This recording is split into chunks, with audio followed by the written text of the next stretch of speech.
Yeah, just really quite remarkable. And these glades, they offer something.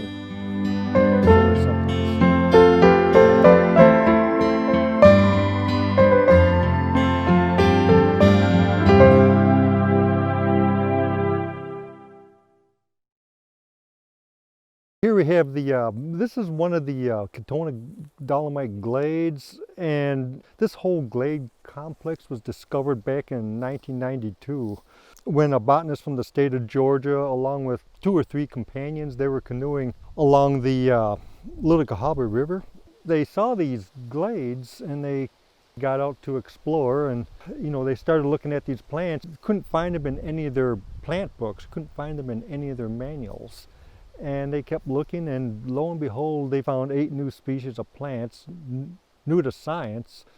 And what was really more astonishing is that they found just a kaleidoscope of flora that was just new to the state. I think 64 or 65 new plant species to the state. Some of the plants that you see here are some of the species that they discovered, and 3 of these were new to science. This tall plant here, Cahaba rosinweed, that was new to science, never before found by anyone until 1992. Then this Katona coreopsis, again another new species, a plant that was unknown to science before 1992.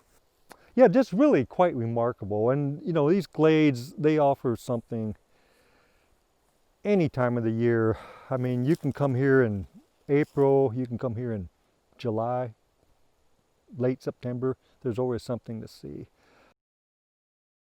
On this glade here, there are 2 species of federal listed plants, and one is known as the Moore's Barber's buttons. It has pink flowers that bloom in late May into June, and the other is called Crawl's yellow-eyed grass, or Tennessee yellow-eyed grass, and that's also over in the seepage area, and both of those species are federal listed plants.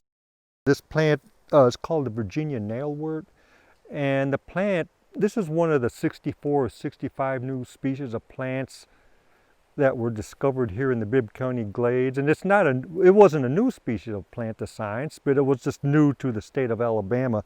This is the Alabama croton. It blooms really early in the spring, February, March, and it has a little cluster of yellow flowers. And you can see the flower buds they're getting ready for next spring. They don't waste any time. But the Alabama croton, it's endemic to Alabama and found only in Bibb County as well as Tuscaloosa County along the river. It's used quite a bit in horticulture because it's really an attractive plant with the silver leaves, and it just stays green all winter. But it's a globally rare plant, and of course a very restricted distribution, just the 2 counties here in central Alabama, and that's it. And but it's very distinctive. I mean, once you learn it, you don't forget it.